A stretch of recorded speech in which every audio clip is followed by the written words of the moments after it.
간절히 축원합니다. 2020년 12월 27일 성탄 후 첫 번째 주일 주일한 예배를 다 같이 드리시겠습니다. 묵도하시겠습니다.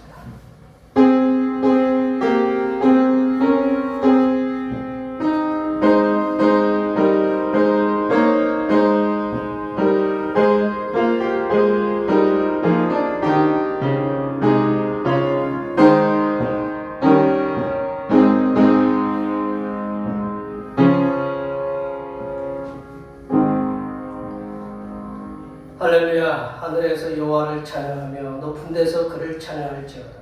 그의 모든 천사에 찬양하며 모든 군대여 그를 찬양할지어다. 해와 달아 그를 찬양하며 밝은 별들아 다 그를 찬양할지어다.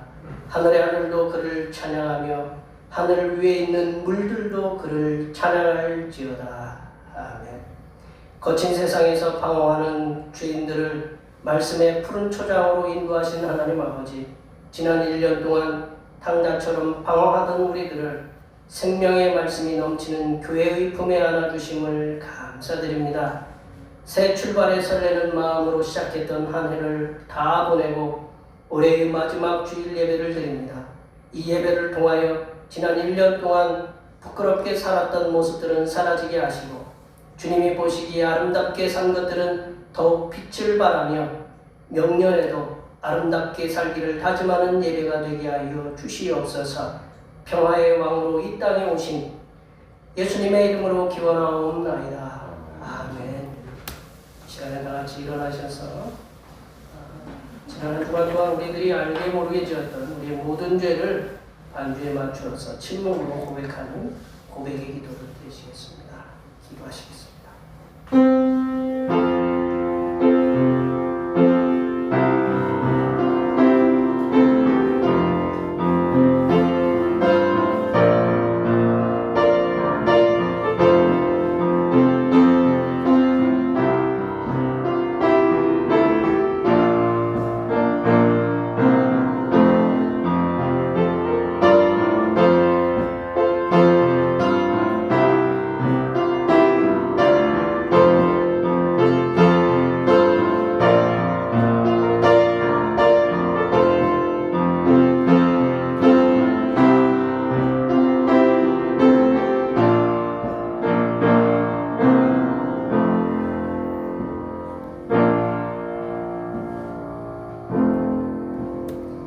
우리 하나님께서는 진심으로 죄를 고백하는 사람들에게 그 죄를 용서하기로 약속하셨습니다.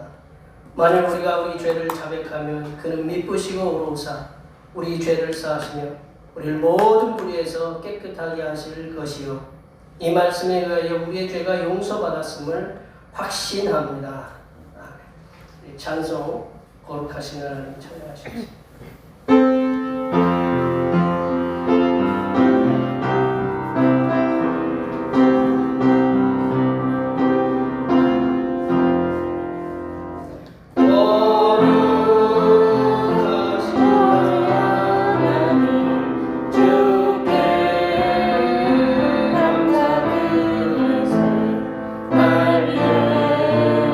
이 땅에 오신 독생자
120번 성탄절 두 번째.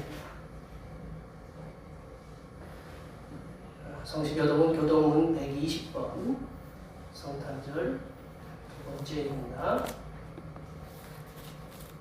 찬송하리로다. 주 이스라엘의 하나님이여 그 백성을 돌보사 속량하시며 우리를 위하여 구원의 뿔을 그종 다윗의 집에 일으키셨으니 이것은 주께서 예로부터 거룩한 선지자의 입으로 말씀하신 바와 같이 우리 원수에게서와 우리를 미워하는 모든 자의 손에서 구원하시는 일이라.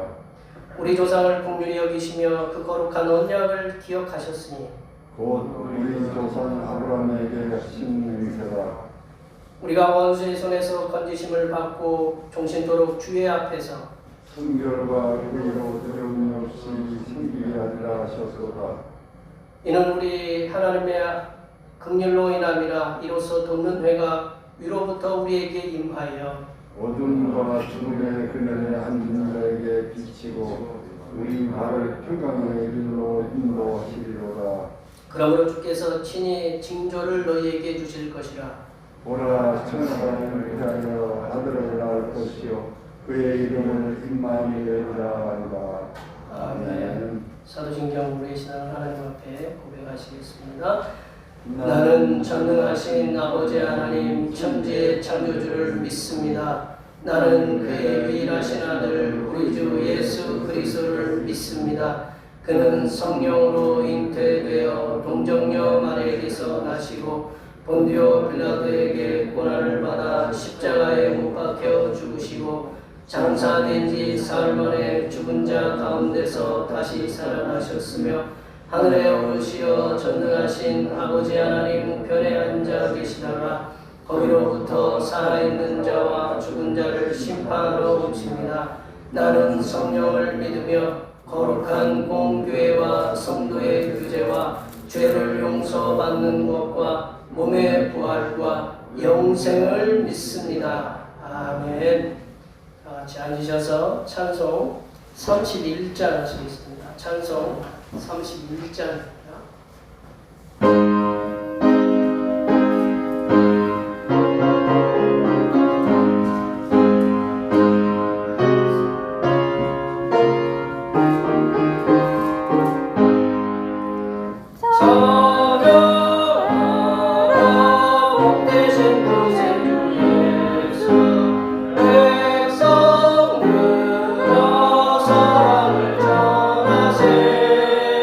경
거룩하신 하나님 아버지, 지난 한 해 동안 우리들이 경험하지 못한 코로나19로 인하여 많은 깨달음을 주신 것을 진심으로 감사드립니다. 평범하게 만나서 이야기하고 웃고 서로의 사랑을 나눠주고 함께 모여 예배하고 함께 음식을 먹을 수 있는 것이 얼마나 감사하고 행복한 일임을 깨닫게 하여 주셔서 감사드립니다. 우리가 가지고 있을 때에는 감사한 것을 모르다가 이렇게 잃어버리고 나니 우리가 일상으로 해왔던 것들이 얼마나 감사한 일인지를 다시 한번 깨닫고 이 땅에 살아가면서 겸손하게 살아가는 하나님의 자녀들이 되게 도와 주시옵소서. 하나님 아버지, 지금은 예배를 드리고 싶어도 드릴 수 없고 찬송을 마음껏 부르고 싶어도 부를 수도 없습니다.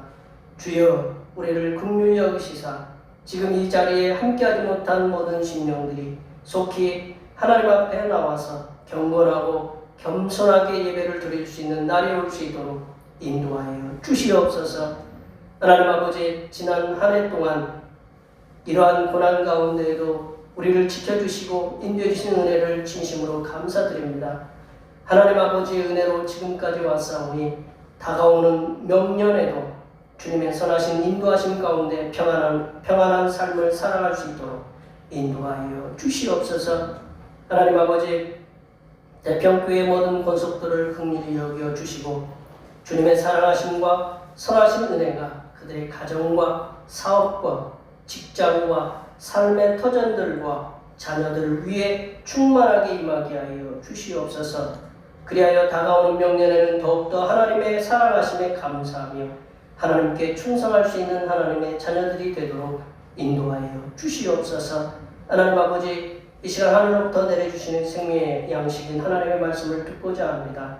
이 말씀을 들을 때에 우리의 마음의 근심과 걱정과 염려는 떠나가게 하시고 주께서 베풀어 주시는 평안과 기쁨과 안식이 충만하게 자리 잡게 하여 주시옵소서.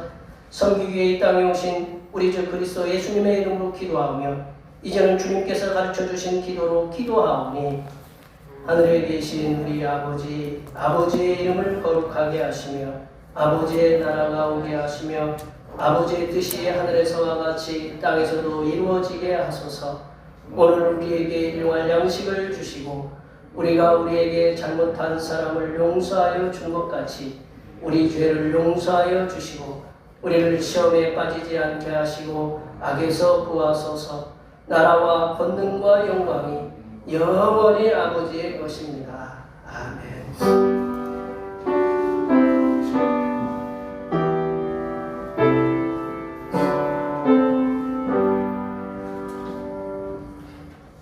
오늘 성탄 첫 번째 주일에 주시는 하나님의 말씀은 신약성경 마태복음입니다. 마태복음 2장 1절에서 12절 말씀입니다. 신약성경 마태복음 2장 1절에서 12절입니다.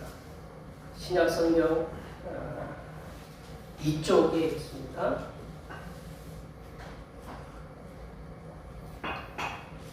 (2020년) 마지막 주일에 주신 하나님의 말씀은 신약성경 마태복음 2장 1절에서 12절입니다.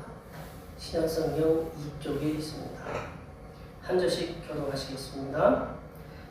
헤롯 왕 때에 예수께서 유대 베들레헴에서 나심에 동방으로부터 박사들이 예루살렘에 이르러 말하되 유대인의 왕으로 나시니가 어디 계시냐. 우리가 동방에서 그의 별을 보고 그에게 경배하러 왔더라 하니 헤롯 왕과 온 예루살렘이 듣고 소동한지라 왕이 모든 유대인들과 생생히 시기관들을 모아 그리스도가 어디서 나겠느냐고 이르니 이르되 유대 베들레헴이오니 이는 선지자로 이렇게 기록된 바 또 유대 땅 베들레헴아 너는 유대 고을 중에서 가장 작지 아니하도다. 내게서 한 사진 자가 나와서 내 백성 이스라엘의 국가가 되리라 하였음이니이다. 이에 헤롯이 가만히 박사들을 불러 별이 나타난 때를 자세히 묻고 베들레헴으로 보내게 하되 가서 아기에 대하여 자세히 알아보고 착각은 내게 구하여 나도 가서 그 있는 박사들이 왕의 말을 듣고 갈새 동방에서 보던 그 별이 문득 앞서 인도하여 가다가 악이 있는 곳 위에 머물러 서 있는지라. 그들이 그를 보고 매우 크게 기뻐하고 기뻐하더라.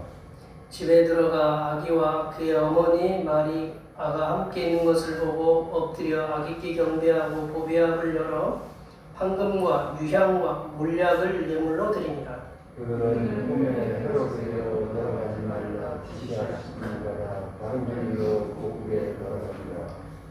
네. 오늘은 성탄호 첫 번째 주일이고 2020년 마지막 주일 예배입니다. 우리에게 구원의 빛과 소망으로 오신 성자 예수님께 항상 감사하시기 바라고, 코로나19로 인해서 오후 찬양 예배는 쉽니다.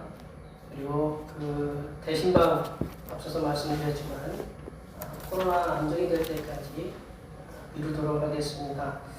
성부영신 감사 예배가 31일 저녁 7시, 저녁 7시입니다. 기억해 주시면 감사하겠고, 그때는 전년에 해왔던 대로 윷놀이는 하지 않고요. 대신에 또 섭섭해서 화장지하고 라면을 교회에서 이렇게 준비해서 아바피 한 분 오시는 분들에게는 이렇게 잘 드리려고 하는데 안 나오신 분들은 어떻게 할까요? 네, 하여튼 저희들이 이렇게 다 가정마다 다 준비해서 이렇게 드리려고 하니까 그렇게 기억해 주시면 감사하겠습니다. 이번 주 수요 기도에는 송구영신 예배로 인해서 쉰다는 거 기억해 주시면 감사하겠고, 이게 코로나19 때문에 아까도 우리 저기 아마 시에서 나왔는지 면에서 나왔는지 왔다가 확인하고 이렇게 금방 갔어요. 일단 코로나19 확산 방지를 위해서 함께 협력해 주시면 감사하겠습니다. 중보기도 성령 하나님의 능력 주심으로 승리하는 삶을 살게 해달라고 위해서 기도해 주시고, 공동회에도 10일로 연기했다는 거 기억해 주시면 감사하겠습니다. 우리 성도의 교제를 갖도록 하겠습니다. 우리 많이 많이 축복해 주시기 바랍니다.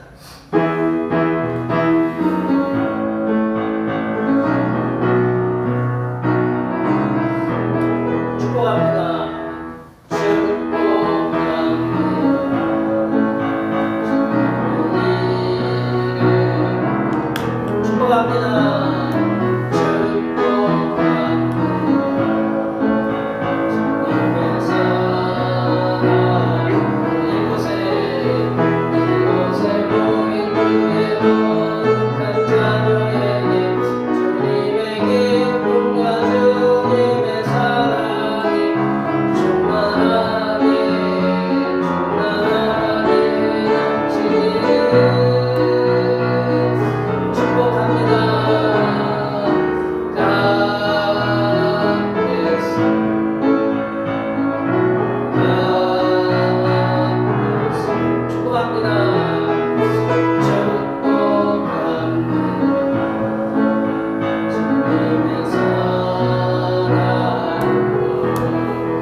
살아가는 저희들이 이렇게 어르신들도 그렇고 여기 계신 모든 분들은 못된 그 세상을 좀 살고 있다고 생각이 돼요. 왜 그러냐면 지난 며칠 전에 400년, 길게는 800년에 딱 한 번 볼 수 있는 그거를 이 시대에 볼 수 있었다라는 거죠. 사진 한번 보여주실까요? 저게 뭔지 아세요? 뭔가 이렇게 하나 있고 저기 한 거 저게 뭘까요? 이게 12월 22일 월요일 날에 그 우주적인 쇼가 있었는 하늘에서는 이게 태양계의 5번째 별인 목성, 우리가 화성 옆에 우리가 지금 3번째 별이거든요. 태양으로부터 태양 3번째 행성인데 우리 다음에 화성이, 그 다음에 이제 목성이 있어요. 목성이 우리 태양계에서는 제일 크다고 그래요. 그리고 그 다음에 6번째 별이 토성이라고 해가지고 이렇게 띠가 이렇게 둘러서 이렇게 있는 별이 있어요. 그 행성이 있어요. 그래서 그 행성이 서로 이렇게 만나서 밝게 빛나는, 만난다라는 게 뭐냐면 우리가 멀리서 보면 이게 가까이 이렇게 근접한 거거든요. 이렇게 가까이 이렇게 근접한 거를 갖다가 멀리서 보면 붙어 있는 것처럼 보여요. 그러니까 그 두 행성이 이렇게 붙어 있으니까 이게 이렇게 꼭 멀리 떨어져 있어요. 봐도 멀리 떨어져 있지만 우리가 보기에는 붙어서 별이, 그 행성이 밝게 보이는 현상이 있다라는 거죠. 이게 언제마다, 얼마마다 있냐면 400년마다 한 번씩 이런 현상이 있대요. 근데 400년마다 있는데 이 올해처럼 엊그제 며칠 전처럼 이렇게 밝게 보일 수 있는 그거는 800년 만에 온대요. 800년 만에. 그러니까 우리가 지금 봤던 거를 갖다가 누가 봤어요? 고려시대 분들이 본 거예요. 고려시대. 고려시대 혹시 아세요? 고려. 우리 코리아라는 말의 어원이 됐던 고려. 그 고려시대에 봤던 분들이 1200년대에 봤던 거를 갖다가 우리가 지금 이렇게 본 거예요. 얼마나 우리가 그 뭐라고 할까요? 이러한 그 행복하다고 그러나요? 이런 그 어떤 복된 시간에 살아가고 있는데 참 감사해야 된다. 그 밝은 빛을 800년 만에 봤다라는 거죠. 근데 이러한 현상을 뭐라고 하느냐? 저렇게 저기 이제 뭐 별 하나 있고 이제 저렇지만 이러한 현상을 우리 내려보시면 뭐라고 하냐면 목성과 토성의 그 합일 현상이라고, 영어로는 The Great Conjunction이라고 해가지고 아주 위대한 그 어떤 그 결합이라고 이렇게 볼 수 있어요. 이게 목성과 토성이 서로 껴안았다라고 이렇게 학자들은 표현하는데 왜 400년 주기로 일어나는, 그리고 이제 더 길게는 800년 만에 일어난 목성과 토성의 합일 현상이 왜 중요할까요? 제가 어르신들 앞에서 왜 별 얘기를 왜 하느냐? 일부 학자들 가운데 주석에 보면, 우리 성경 주석에 보면 이 목성과 토성의 합일 현상, 이렇게 밝게 빛나는 현상, 밝게 빛났던 별이 오늘 본문에 등장하는 동방박사들을 이끌었던 별이라고 그렇게 추측하는 분들이 계셔요. 이게 멀리 동방에, 그러니까 이란이나 이라크 지역부터 예수님께서 태어나신 베들레헴의 집까지 인도했던 별이 바로 이 목성과 토성의 그 합일 현상으로 인해서 그들을 인도했다라는 그런 얘기가 있다라는 거죠. 그러니까 왜 그거를 짐작하냐면 예수님 태어나던 시기에 이런 현상이 있었대요. 예수님 태어나던 시기에 목성과 토성이 밝게 빛나가지고 그 밝게 빛났던 현상이 예수님 태어나던 그 시기에 서기 지금 2020여 년 전에 있었다라고 이 학자들이, 이 천문학자들이 얘기하고 있다라는 거죠. 예수님께서 태어나신 곳까지, 이 베들레헴까지 동방 박사들을 인도한 별이 지금 제가 얘기했던 목성과 토성의 그 합일 현상으로 인해서 인도했든지, 이 동방 박사들을 인도했든지, 아니면 어떤 분들은 혜성이 나타나서, 아니면 그리고 유성이 나타나서 이렇게 인도했다고 하는데, 이 동방 박사들을 인도했던 별이 어떤 건지는 우리가 알 수 없습니다. 하지만 우리가 분명한 건 뭐냐면 동방 박사들이 보고 온 건 분명한 것은 별이다라는 거죠. 별을 보고 예수님 탄생하신 곳까지 왔다라는 거죠. 오늘 본문에 이렇게 등장하여서 예수님께 경배하러 왔던 동방 박사들을 우리가 유심하게 한번 살펴봐야 됩니다. 유심하게 살펴보면서 오늘 본문에서는 예수님의 탄생 이야기가 있습니다. 그리고 예수님에 대해서, 예수님 자체에 대해서 서로 다른 방향, 서로 다른 반응을 보인 두 부류, 쉽게 얘기해서는 동방 박사들, 뒤에 가서 말씀드리겠지만 이 헤롯, 이 서로 다른 반응을 이렇게 보였는데 이들을 통해서 오늘 말씀을 함께 하나님께서 우리에게 주신 말씀이 뭔가를 한번 살펴보도록 하겠습니다. 첫 번째는 예수님 탄생과 함께 한번 보시죠. 앞에 보시면 예수님 탄생과 예수님에 대해서 적극적인 태도를 가지고 믿음을 쟁취하는 부류가 있다. 예수님이 탄생하고 그리고 예수님에 대해서 적극적인 믿음의 태도를 가지고 믿음을 쟁취하는, 믿음을 찾는, 믿음을 뭐라 그러지? 갖는 그런 부류가 있다. 그게 바로 그 중에 하나가 누구냐면 동방박사들이다. 동방박사. 2절 말씀을 제가 한번 읽어볼게요. 2절 말씀을 읽어보겠습니다. 유대인의 왕으로 나신 이가 어디 계시냐? 우리가 동방에서 그의 별을 보고 그에게 경배하러 왔노라 하니. 이 동방박사들은 별을 연구하는 사람들입니다. 지금으로 얘기하면 천문학자들이죠. 점성술사라고 그렇게 불리는데, 이게 별의 변화를 보면서 미래를 예측하는 사람이죠. 우리가 그렇잖아요. 우리가 별이 이렇게 떨어지면 누가 떨어졌다고 그래요? 위대한 인물이죠. 우리가 얼마 전에 어떤 잘생긴 배우 한 분 있었잖아요. 돌아가신 분, 신성희인가요? 뭐라고 하냐면 별이 졌다고 그래요. 왜 별이 졌다고 그래요? 스타가 졌다고 그래요. 스타가 별이잖아요.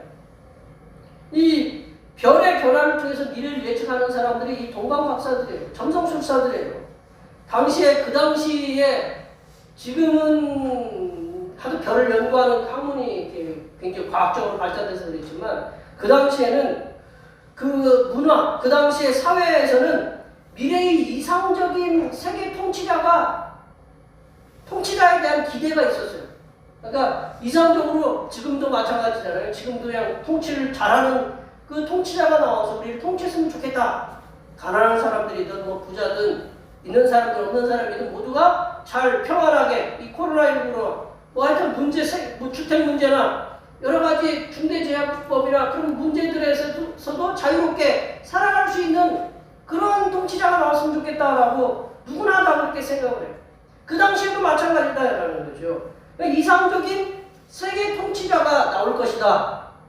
그 나오리라 하는 그런 기대를 가지고 살고 있었다라는 거죠. 그런데 그게 뭘로 알 수 있느냐? 별을 보면서 위대한 통치자의 탄생을 갖다가 알리는 징조다라고 이 점성술사들, 그리고 그 당시에는 그렇게 다들 이해하고 있었다라는 거죠. 근데 동방박사들은 예수님을 믿는 사람들이 아니었어요. 그들은 이방 종교, 얘기로는 조로아스터교라는 그걸 믿었다고 하는 그런 얘기들이 있는데, 그런 점성술사인데 이들이 왜 이렇게 능력이 있냐면, 그 당시 이 점성술사 하면 이 동방의 박사들이 아주 세계 최고로 쳐졌다라는 거죠. 점성술은 동방 세계의 과학을 통해 세상의 논리 이렇게 펼쳐졌는데, 최고의 점성술사들이 누구냐? 바로 이 동방에 살고 있는 그 천문학자들, 점성술사들이었는데, 그게 모두가 그렇게 다 인정을 했어요. 지금은 과학이 발달해서 그런 것이 이렇게 없지만, 그 당시에 그 동방 박사들은 별을 연구하는 분야에 있어서 세계의 최고였다라는 것을 다들 인정을 했다라는 거죠. 오늘 동방 박사, 이 박사라는 말이 헬라어로는 이제 마고이라는 말인데, 이 사람들은 페르시아, 그러니까 지금 페르시아 바사라고 성경에 나오는데, 이 페르시아 종교의 어떤 사제 계급인데, 천문학 별을 관측하고 또 예언도 하고 꿈도 해석을 해주는데 이렇게 전념을 했다고 그래요.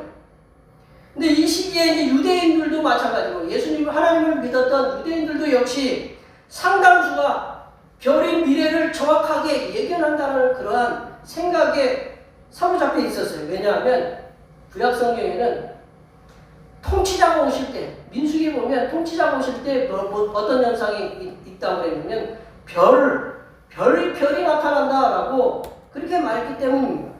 민수기 24장 17절을 볼까요? 민수기 24장 17절 다 같이 한번 읽어보겠습니다.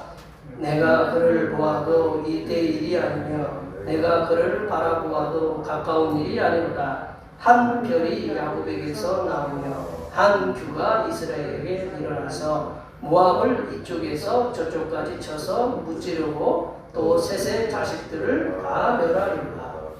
제가 출처한 데 보시면 한 별이 야곱에게서 나온다. 한 별.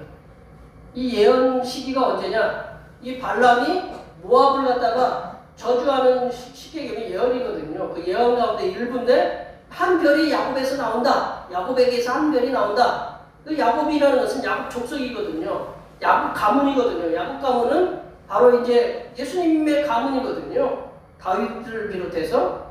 근데 예수님 탄생 1300년 전부터 1400년 전에 예언을 했던 이 예언입니다. 근데 이제 그 이스라엘 백성들도 별의 징조를 통해서 자신들에게 메시아, 위대한 통치자, 그리스도라고 부르는 위대한 통치자가 나올 것이라고 이렇게 믿고 있었어요. 근데 이 사람들은 별을 보면서 연구는 그렇게 하지 않았던 것으로 보여요. 한데 이제 별을 보고 메시아이며 그리스도이시며 위대하신 통치자이신 하나님의 아들 탄생을 축하하기 위해서 베들레헴까지 온 사람들은 이스라엘 백성들이 아니었다. 그게 누구냐? 동방에서 별을 연구하던 박사들, 마고이들이었다. 별을 연구하던 그 동방 박사들은 그들의 선조가 있었을 거 아니에요. 별을 연구하는 것이 하루 이틀의 해가 아니라 인류가 태어나기 전부터 이 별은 존재했기 때문에 이 별이 그 연구할 때는 오랜 동안 별을 연구했다라는 거죠. 동방의 박사들은 그들의 선조로부터 이스라엘의 위대한 그 통치자가 탄생할 것이라는 그런 소문을 아마도 이 발람의 그 예언을 통해서 들었을 것이다라는 거죠. 그리고 동방 박사들은 위대한 지도자, 통치자의 탄생을 맞이하기 위해서 이 발람이 예언한 야곱의 한별, 그때부터 하늘의 별의 움직임과 그 나타남, 그 현상을 연구하였으니 이게 분명하다라는 거죠. 하늘을 보면서 1300년 동안, 쉽게 짧게 잡아서 하면 1300년 동안 매일 365일 쳐다보면서 매일 1300년 동안 매일 하늘을 쳐다보면 얼마나 될까요? 별의 움직임이 저는 이렇게 하늘을 봐도요, 뭐를 할 수 있느냐? 새벽에 기도하고 이렇게 나가보면 겨울에는 무슨 별이 이렇게 제 눈앞에 가까이 와 있냐면 오리온 별이 있어요. 오리온 별. 이 사각에 우리 어떤 제과 어떤 이름 있잖아요. 오리온. 오리온 별이 딱 보여요. 그리고 북두칠성이 보이고. 그 외에는 잘 몰라요. 저도 별을. 저 두 개밖에 잘 몰라요. 북극성이 어디에 있는지 잘 몰라요.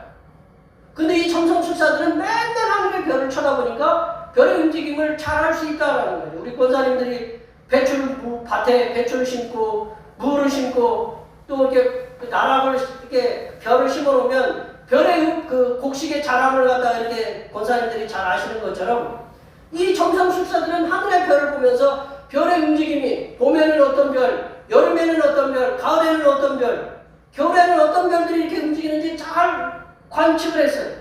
그리고 그 중에 또 색다른 움직임이 있으면 그 움직임 따라서 예언을 했어요. 이 사람들이 맨날 별을 쳐다보는데 1300년 동안 몇 번을 쳐다봤을까요? 제가 계산기를 두드려 봤어요. 1300 곱하기 365 했더니 47만 번입니다. 47만 4500번이 나와요. 그 사이에 또 윤년이 있을 거 아니에요? 500, 400번을 치면 47만 4,900번을 갖다 하늘에 쳐다보는 거예요. 생각해보세요. 맨날 하늘 쳐다보는데 이상이 없나? 예, 오늘도 쳐다보고 내일도 쳐다보고 그동안 수많은 별에 이상이 있나 없나를 계속 쳐다본 겁니다. 그러다 어느 날 선주로부터 말만 들었던 그동안 보지 못했던 밝고 빛나던 별이 드디어 동방박사들의 눈에 들어왔다라는 거죠. 매일 쳐다보니까 알아요. 우리 권사님들이 매일 밭에 나가요. 이 곡식은, 이 밭의 식물들은 누구의 소리를 듣고 자란다고 그래요? 우리 김경희 권사님 밭에 가서 발자국 소리 듣고 그 발자국 소리 들으면 이 곡식들이 자라난다고 그러잖아요. 밭에. 이 별들을 맨날 쳐다보는데 어제도 별 이상이 없고 오늘도 이상이 없었는데 또 내일 가보니까 오늘 쳐다보니까 별이 이상이 있다고 말이에요. 마음에 팍 들어온 그냥 밝은 별이 있다라는 거죠. 이 동방박사들의 마음을 움직이는 별이 딱 눈에 들어왔다라는 거죠. 그러니까 이 동방박사들은 순간 긴장을 했어요. 아, 이 별이다. 이 별이다. 그래서 이들이 준비를 했다는 얘기죠. 위대한 통치자를 맞이하려고, 위대한 그 세계적인 통치자를 맞이하려고 이들이 준비했어요. 열심히 준비해서 뭐를 준비했어요? 뒤에 가서 보면 저 황금 모략 유향을 갖다가 준비하고 열심히 준비했어요. 혼자만 떠난 게 아니고 동방박사 어떤 분들은 4명이 갔다고 하고 그 일행들이 많은 일행들이 움직였어요. 누가 보기에도 저 사람들은 분명히 어떤 큰 위대한 일들을 하러 가기 위한 것이다라는 거 한두 사람이 간 게 아니라 많은 사람들이 일행이 움직였다라는 것을 학자들이 그렇게 얘기하고 있어요. 근데 이 사람들의 길 거리가 얼마냐? 1000km예요. 이란 이라크에서 예루살렘까지 거리는 900에서 1000km예요. 900에서 1000km. 여기서 용포까지가 얼마예요? 몇 리예요? 한 30리예요? 20리 좀 넘죠? 20리 좀 넘어요. 갔다 오려면 몇 시간 걸려요? 걸어갔다 오려면? 그냥 오전 시간은 다 보내야 되죠? 예? 한참 걸리죠? 예. 그러면 우리 하루 동안 걸어가려면 몇 킬로 걸어갈 수 있어요? 뭐 군대에서도 이렇게 행군 거리가 있고 걸어가려면 우리가 잘 걸어가야 하루에 30km 간다고 그래요. 그러면 900km 가려고 그러면 몇 달 어디에 보니까 석 달을 갔다가 석 달에 넉 달 간다고 그래요. 최소한. 그러니까 걸어서 간다. 30km씩 걸어도 한 달이 아니라 준비도 해야 되고 걸어오다 보면 이게 모든 상황이 좋은 상황이 되는 게 아니잖아요. 몇 달을 걸려서 이렇게 이 사람들은 왔다라는 거죠. 위대한 통치자. 걸어오면서 이 사람들은 그 통치자를 만난다는 그 기쁨 때문에 이 사람이 굉장히 힘들었을 거예요. 몸이 고단했을 거예요. 그럼에도 불구하고 야 위대한 통치자를 만난다. 그 기쁨과 그 즐거움 때문에 그 고단함, 괴로움, 이 몸의 어떤 힘듦도 다 참고내면서 장거리의 그 수배 여정도 고단함도 이겨냈다라는 거죠. 드디어 위대한 통치자를 만나게 되었습니다. 고단한 여행 끝에 위대한 통치자를 만나게 됐습니다. 동방박사들과 함께 한 일행들은 위대한 통치자를 만났습니다. 만나서 그들에게 뭐를 줬어요? 황금, 유향, 모략 얼마큼 줬을까요? 황금을 얼마큼 줬고 유향을 얼마큼 줬고 모략을 얼마큼 줬고 그 당시 가장 귀했던 그 예물들이거든요. 그거를 보배압을 열어서 줬다라는 거죠. 얼마나 양이 얼마인지는 모르겠지만 학자들이 보기에는 굉장히 좀 많았을 것이다라고 해요. 우리 11절 말씀 볼까요? 11절 말씀을 나같이 한번 읽어보겠습니다. 집에 들어가 아기와 그의 어머니 마리아가 함께 있는 것을 보고 엎드려 아기께 경배하고 보배압을 열어 황금과 유향과 모략을 예물로 드립니다. 이 황금은 임금을 만나러 갈 때 주는 거예요. 모략과 유향도 마찬가지로 아주 귀한 향품이거든요. 이거를 준비하고 왔다라는 거죠. 생각해 보세요. 이거를 준비해서 그 장거리, 먼 거리를 여러 달에 걸쳐서 왔다라는 거죠. 그렇게 위대한 통치자를 만난 동방박사들은 얼마나 기뻤겠어요? 수천 년 동안, 천여 년 동안 그 예언으로만 듣던 위대한 통치자를 내가 만났다는 거죠. 그 별이 인도를 해서 별이 딱 베들레헴 그 예수님이 탄생하신 곳까지 딱 섰어요. 그때 참 장면을 누가 영화로 찍어놨으면 참 좋았을 텐데 별이 이렇게 움직이는 거 보셨어요? 별이 움직인다는 건 이거는 상상할 수가 없는 거예요. 별이 움직인다는 건. 세상에 여기서 용포까지 거리가 8km, 10km 되는데 별이 움직인다는 거. 이 별이 얼마나 큰 별인데요. 우리가 보기에 눈으로 들어오는 별들은요. 우리 지구보다 훨씬 큰 별들이에요. 그러니까 이 별은 하나님이 특별하게 동방박사들에게 보여준 별이라고 저는 그렇게 생각해요. 그들이 하늘에 쳐다보니까 이 별을 보고 와서 위대한 통치자, 그 자기 선조들도 보지 못했던 그런 위대한 통치자를 자기들이 만났다라는 거 얼마나 기뻐요. 그 별을 연구해 그동안의 연구가 이게 결실로 나타나는데 생각해보세요. 요즘 코로나 때문에 뭐가 제일 관건이에요? 백신 문제잖아요. 우리나라도 지금 백신 연구하려고 열심히 했지만 누가 먼저 연구를 했어요? 미국의 무슨 화이자니 얀센이니 뭐 그런 사람들이 그런 기업에서 먼저 했어요. 그래서 백신을 빨리 얻어야 돼. 빨리 맞아야 돼. 그 백신 백신 연구하는 게 쉬운 일이 아니야. 또 요즘 영국에서는 변종이 생겨가지고 영국에서 오는 사람들은 다 거부하잖아요. 이 생각해보세요. 수천 년 동안 자기 조상들도 보지 못했던 그 위대한 통치자를 자신들이 봤다라는 거죠. 얼마나 기쁘겠어요. 황금이 아깝겠어요. 유향이 아깝겠어요. 무력이 아깝겠어요. 그 순례 여정도 굉장히 고단했을 거예요. 우리 권사님들보다 그 동방 박사들이 여기 계신 우리 분들보다 좀 젊었겠지만 생각해보세요. 먼 거리에 우리가 차를 몇 시간씩 타도 힘든데 그 몇 달을 갔다가 이렇게 걸려가지고 몸도 아프고 성하지 못한 몸을 이끌고 오면서도 순례 여정이 그들에게는 고단치가 않게 느껴졌다. 왜냐하면 자기들이 생각해 그렇게 위대한 통치자를 만나러 가기 때문에 그렇다. 이들은 그 통치자를 만나서 얼마나 기뻤는지 우리가 그분들 돌아가신 분들 이 동방 박사한테 가서 여쭤는 봐야 되겠지만 얼마나 기뻤겠어요. 근데 이제 이분들이 동방 박사들을 만났어요. 만난 건 만나고 기뻐한 건 기뻐한 건데 이제는 돌아갈 일이 문제가 됐다는 거죠. 돌아갈 일. 12절에 보면 다른 길로 돌아가라고 하나님이 명령을 하셨어요. 꿈에. 왜 다른 길로 돌아가라고 명령했을까요? 헤롯의 칼날을 갖다가 피해가라고 하는 거죠. 헤롯의 칼날.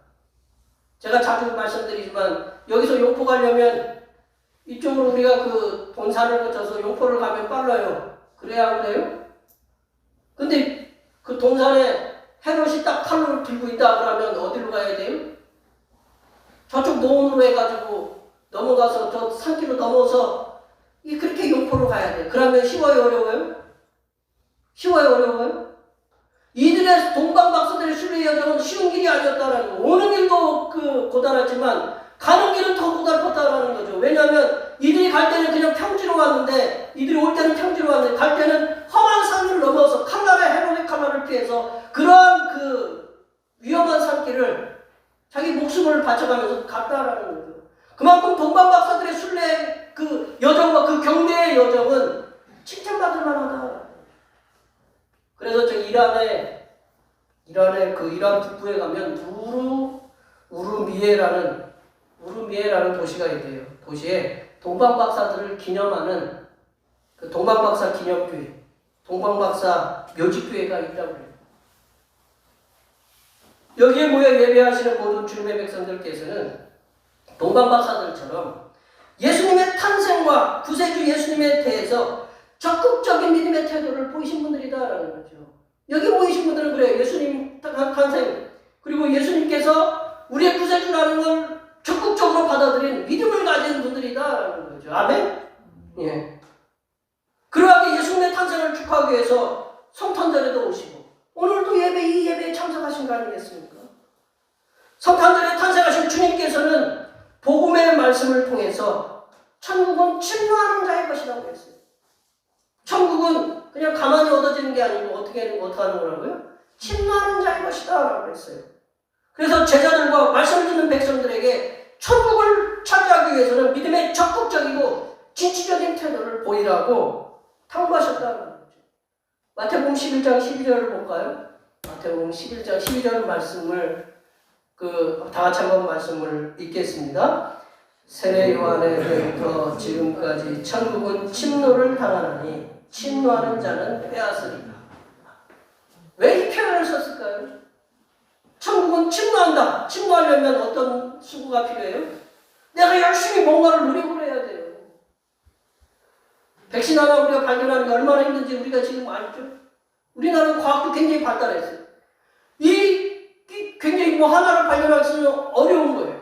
근데 우리 천국은 그냥 얻어지는 게 아니다. 가만히 앉아서 얻어지는 게 아니다라는 거예요. 천국 그만큼 수고를 해야 우리에게 임한다라는 거죠. 주님이 분명히 말씀하셨어요. 천국은 침노를 당한다라는 거죠. 그래서 침노하는 자는 빼앗는다. 성탄절에 탄생하셔서 천국을 그리고 하나님의 나라를 이 땅에 가져오신 예수님의 탄생을 여기 계신 분들 모두 기뻐하시기 바랍니다. 기뻐하시면서 동방박사들처럼 천국을 적극적으로 침노하셔서 자신의 육신의 힘듦도 다 뒤로하고 예수님을 갖다가 위대한 통치자 예수님을 만나러 가기 위해서 모든 걸 다 바친 그 동방박사들처럼 적극적으로 천국을 침노하셔서 천국을 소유하시고 천국을 차지하시는 복된 하나님의 백성들이 되시기를 간절히 축원합니다. 두 번째로 보면 예수님의, 여기 보시면 예수님의 탄생과 왕 대신 예수님을 반대하는 부류가 있다는 거죠. 성경의 오늘 본문에 보면 예수님을 탄생을 적극적으로 환영하고 받아들이는 그런 동방박사들과 같은 부류가 있는가 하면 예수님의 탄생과 왕 대신 예수님을 반대하는 부류가 있다는 거예요. 그 기득권 세력이다라는 거죠. 기득권 세력. 바로 그들이 헤롯 왕과 종교 지도자들이다. 우리 3절 말씀을 읽어볼까요? 3절 말씀을 다 같이 한번 읽어보겠습니다. 헤롯 왕과 온 예루살렘이 듣고 소동한지라. 소동했다라고 이렇게 얘기했죠. 예수님의 탄생의 소식을 듣고 기뻐해야 할 헤롯 왕과 종교 지도자들이 어떻게 되냐면 소동했다. 소동. 소동하다라는 말을 보면 내려보시면 저게 이렇게 써있지만 경악하게 만든다라는, 예수님의 탄생을 듣고 경악했다라는 거죠. 아주 뒤집어졌다라는 거죠. 그들의 그 말 듣고 그들을 고통스럽게 만들었다라는 거죠. 공포 속에 집어넣었다라는 거죠. 그 영어 단어를 보면 거기에 다 그렇게 써있잖아요. 그러므로 위대한 통치자이시며 세상의 구세주이신 예수님의 탄생에 대하여 경배하러 온 동방의 박사들의 말을 듣고 이 헤롯 왕과 사악한 헤롯 왕과 비열한 종교 지도자들은 경악했고 그들의 속은 뒤집어졌고 그들은 고통스러워 그들의 머릿속에는 온통 공포 속에 사로잡혀 있었다는 거죠. 왜 헤롯 왕과 종교 지도자들은 예수님의 탄생의 소식을 듣고 왜 경악하고 공포에 떨었을까요? 그들은 기득권 세력이거든요. 그것은 헤롯 왕은 왕의 위치를 빼앗길까봐 그렇고요. 이 종교 지도자들, 바리새인, 서기관, 사두개인들, 율법사들, 그들은 이 왕과 이렇게 결탁이 돼 있어 한 통속이에요. 헤롯은요 원래 왕가의 집안이 아니에요. 왕가의 집안은 유다 집안이거든요. 이 다윗 왕 유다의 집안인데 이 헤롯은 로마와 이렇게 짜고 이 왕위를 창탈했어요. 그러니까 이게 정식적인 왕의 계열이 아니다라는 거죠. 합법적인 왕의 계승자가 아니다라는 거죠. 그걸 자신이 알고 있어요. 그러니까 이제 이 헤롯 왕은 동방박사의 방문으로 인해서 동쪽으로부터 침입하는 군대가 있을 것이다라는 거죠. 이 동방박사들을 등에 업고 침입해서 그리고 이스라엘 내부의 어떤 군사력들, 이 게릴라들, 어떤 이게 모종의 군사력들과 연합해서 누구를 세우느냐? 메시아로 이렇게 보이는 그 사람을 세워서 왕을 세울 것이다라고 그런 거에 공포에 사로잡혀 있는 것이다. 그러니까 왕은 이 진짜 왕이 아니고 하여튼 이 로마와 이렇게 짜고 왕이 됐기 때문에 언제나 풀어냈다라는 거죠. 이게 동방박사들이 온다고 이렇게 생각하니까 이게 동방박사가 왕을 몰고 온다. 메시아라고 하는 그런 왕을 몰고 온다라고 그렇게 느꼈던 거예요. 그리고 종교 지도자들은 이미 헤롯 왕과 이게 정치적으로 이렇게 결탁이 되어 있어서 그들 역시 권력기관에 위협을 느꼈던 거죠. 왕이 무너지면, 헤롯 왕이 무너지면 자기들도 다 무너진다라는 거죠. 쉽게 얘기하면 우리 정치 얘기를 그랬지만 우리가 어떤 정권이 들어서면 그 정권에 이렇게 열심히 함께하는 그런 사람들은 득세를 해요. 그러나 그 정권이 물러가면 어떻게 돼요? 그 사람들이 이제 물러가고 새로운 그 정권을 갖다가 이렇게 옹립하는 그런 사람들이 득세를 하게 돼요. 그런 것에 항상 불안하게 떨었던 사람들이 종교 지도자들이었다라는 거죠. 그래야 이들은 결국 그런 왕을 없애기 위해서 우리 그런 왕 없애기 위해서 베들레헴에 2살 이하의 어린이들을 갖다가 다 죽였다라는 거예요. 그러니까 예수님이 메시아로 왕으로 이렇게 등극하기 위해서는 그만큼 큰 희생이 있었다. 그 당시에 2살 이하의 어린이를 갖고 있었던 엄마들 생각해보세요. 엄마들. 그 부모들 생각해보세요. 왜 하필이면 예수님 태어나실 당시에 2살 이하의 그 어린이들로 태어났을까? 그 베들레헴의 그 주변에 얼마나 많은 그런 애들이 있었는지는 우리가 알 길은 없지만 얼마나 그 희생이 컸겠어요. 예수님도 아마 그 희생을 먹고 살았다라는 거죠. 그때나 지금이나 동방박사나 여기 모여 예배하시는 성도님들과는 달라요. 그러니까 지금이나 예전이나 지금 여기 모여서 예배하는 우리 성도님들과는 달리 예수님을 반대하고 예수님 믿는 자들에 대한 적개심을 품는 사람들이 있다. 우리가 그거 느끼잖아요? 예수님을 믿는 우리들을 반대하고 예수님을 믿는 자들에 대한 적개심을 품고 또한 괴롭히는 세력들이 우리 주변에 있다. 예수님을 대적하는 적그리스도의 역할을 하는 세력들이 곳곳에 존재한다. 이제 그걸 누가 주도하느냐? 사탄이 주도한다. 사탄이라는 이름은 대적자잖아요. 그 사탄의 하수인이 된 세력들이 우리의 삶의 주변에 존재하고 있다. 그 한 예로 공산주의를 이렇게 들 수 있는데, 공산주의. 저희 써놨지만 공산주의가 공산이라는 말이 이렇게 공평하게, 모두가 공평하게 생산하고 공평하게 나눠 쓰는. 쉽게 얘기하면 한 집에 5가정이 있는 사람들은 5가정에 맞게 그냥 그만큼의 돈을 가져가고, 한 집에 한 사람이 있다 그러면 한 사람 집만 가져가는 거예요. 한 사람이 5사람의 몫을 가져가는 게 아니고, 한 사람이 있으면 한 사람 못 가져가고 5사람이 있으면 5사람 못 가져가는 거. 얼마나 좋아요. 공평하고. 근데 이 공산주의의 모토가 되는 게 뭐냐면 무신론이에요. 무신론이 뭐냐면 하나님이 없다라는 거예요. 유물론이에요. 그들은 물질로 뭐든지 만들어졌다라는 거예요.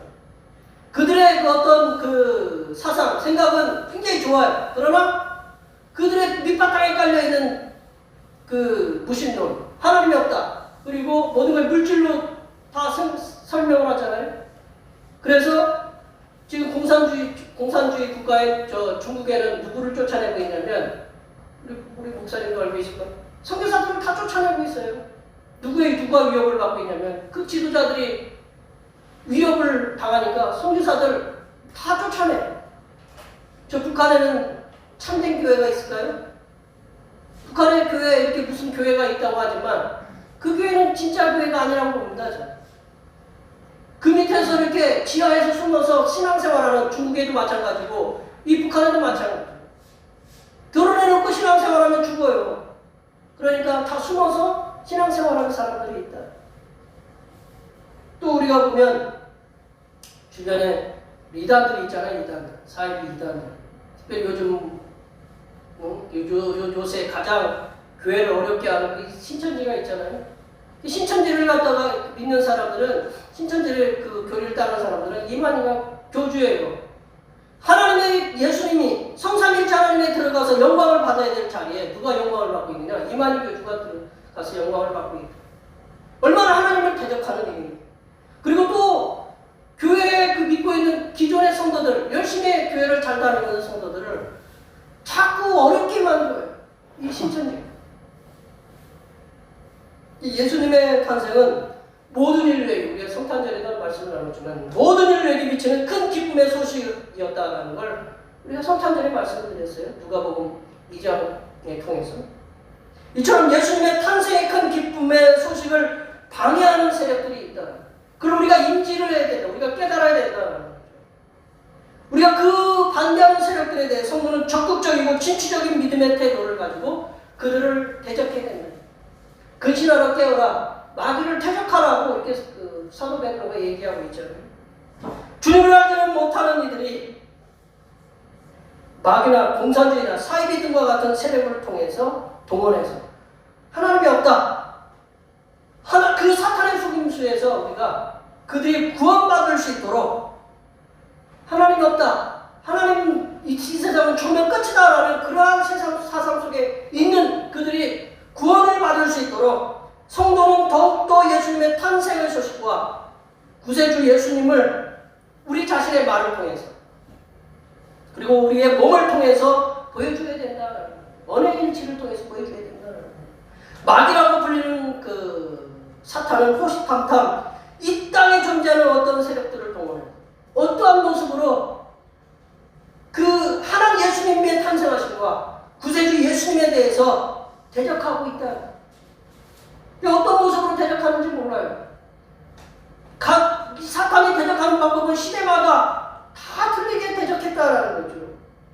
그러기에 우리는 끼어서 마귀를 대적하고 예수님의 구세주 되심을 적극적이고 진취적인 믿음으로 세상에 보여줘야 된다. 우리가 말씀을 정리하면요, 이 땅에 수많은 사람들이 살아갑니다. 전 세계. 제가 세계 뉴스를 어제 보니까 참 우리는 참 편하게 살고 있구나. 우리가 아무리 어렵다라고 이렇게 얘기했지만 세계에 고통당하는 사람들이 얼마나 많은가라는 것을 뭐 유엔의 그 난민들이라든가 어떤 전쟁 때문에 떠나서 자국을 떠나 살아가는 사람들, 이 코로나 때문에 제대로 삶을 살아가지 못하는, 제가 얼마 전에 그 친구 목사님하고 필리핀에 있는 친구 목사님하고 이 카톡을 통해서 통화를 했는데, 필리핀에 잠정적으로 기아에 허덕이는 사람들, 제가 표현이 정확한지는 모르겠지만 그런 굶주림에 있는 사람들이 400만 명 정도 된다고 이렇게 얘기를 들었어요. 400만 명. 그 인구의 얼마인지는 모르겠지만 400만 명이라는 큰 물. 우리는 참 행복한 시대에 우리는 그래도 행복하게 살아가고 있다라고. 전 세계가 몇 명이냐? 어제 뉴스를 보니까 전 세계 1%가 지금 감염이 됐다고요. 1%가 코로나19에 감염이 됐는데 그 1%가 8천만 명이에요.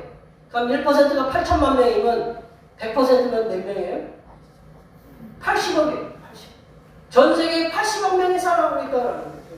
이렇게 많은 사람들이 세상에 살아가지만 모두가 다 똑같은 삶을 살아가지 않아요. 저희들처럼 어떤 그래도 어려움도 어렵지만 어려워도 이렇게 어떤 삶의 어떤 살아갈 수 있는 힘들이 있잖아요. 그렇지만 그렇지 못한 사람들도 있다라는 거죠. 근데 거기 예수님을 믿고 그 사람들 중에는 예수님을 믿고 복된 삶을 살아가는 사람들이 있는가 하면 예수님을 알지 못하고 살아가는 사람들도 이 땅에는 존재한다라는 거죠. 여기 모여 예배하시는 모든 성도님들이 힘써야 될 게 뭐냐면 예수님의 탄생하심을 통해서 모두가 복된 사람이 될 수 있다. 우리가 이렇게 선교를 하잖아요. 선교를 하고 어려운 사람들을 위해서 어떤 물질을 나눠주잖아요.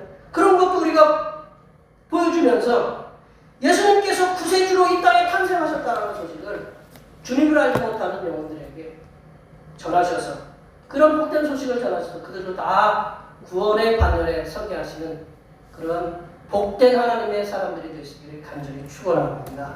기도하시겠습니다. 하나님 아버지, 동방 박사들처럼 예수님에 대해서 적극적인 믿음의 자세를 가지고 주님을 알지 못하는 영혼들에게 복음을 전하여 그들 모두가 구원을 받아 복된 삶으로 살아가는 하나님의 자녀들이 될 수 있도록 도와 주시옵소서. 거룩하신 예수님의 이름으로 기도하옵나이다. 아멘. 우리에게 주신 말씀 생각하시면서 찬송 114장 하시겠습니다. 찬송하시면서 준비하신 예물을 하나님 앞에 드리시겠습니다.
땅에 사는 모든 이들에게 동일하게 불보로 생명의 연장을 위해 필요한 것들을 채워주시는 좋으신 하나님 아버지, 물질 만능의 세상을 향해 가는 가려는 인생들을 불러 생명의 길로 인도하시는 은혜를 감사드립니다.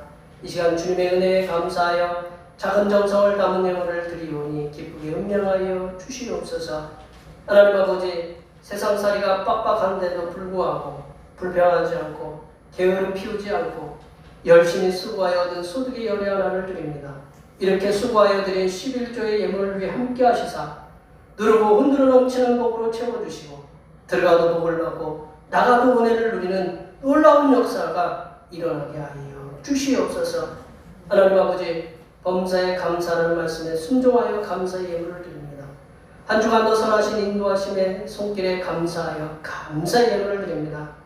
여러 가지 감사의 제목으로 드린 예물 위에 함께 하시사 범사가 형통하게 하시고 막힌 길이 열리고 풀리지 않는 문제들이 시원스럽게 해결되고 기도하였던 제목들이 하나씩 눈앞에서 이루어지는 놀라운 하나님의 역사하심이 날마다 있게 하여 주시옵소서.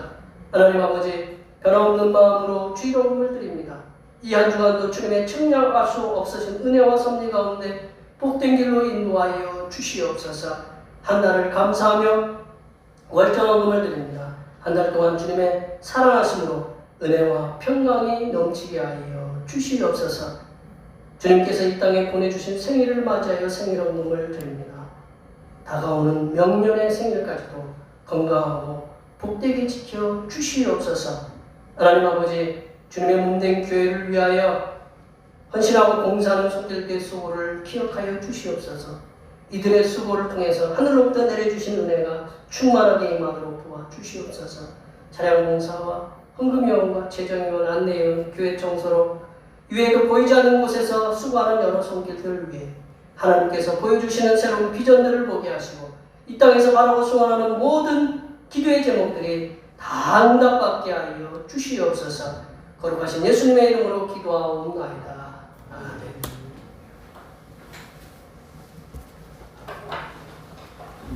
다 지나가셔서 사명선언 문제 전하시겠습니다. 대평교회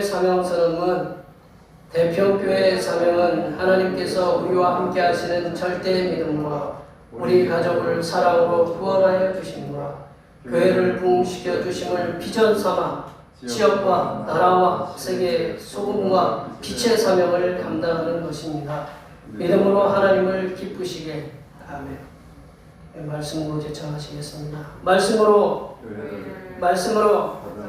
말씀으로 세상을 새롭게 하소서.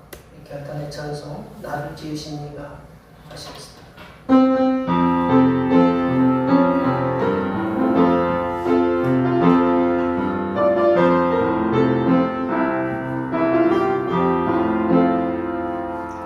나를 지으신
그리스도의 은혜와 지난 한 해 코로나19의 거친 세력 앞에서도 은혜로 인도하신 하나님 아버지의 무한하신 사랑하심과 주님이 구세주이심을 알게 하시는 보혜사성령 하나님의 교통하심과 교제하심과 위로 충만하게 하시니 지난 한 해 동안 거칠고 힘든 세상에서 눈동자와 같이 보호하여 주신 성삼위일체 하나님을 다가오는 명년에도 온전히 믿는 믿음으로 승리하며 살아가기로 다짐하는 여기 모인 모든 주님의 백성들을 위해와 그들의 가정과 건강과 직장과 사업 위해와 우리의 모든 계획들을 위해 흩어져 있는 모든 자녀손들을 위해와 이 나라의 5인 이상 모임 금지로 인하여 성탄절과 주일에 흩어져서 예배하는 이 나라의 모든 성도들을 위해 하나님의 예배 회복하여 주심과 전 세계 코로나19로 인하여 지난 한 해 동안 고통을 겪었던 모든 심령들 위해와 유족들을 위해 하나님의 위로하여 주시니 이제로부터 영원토록 함께하옵시기를 간절히 축원하옵나이다.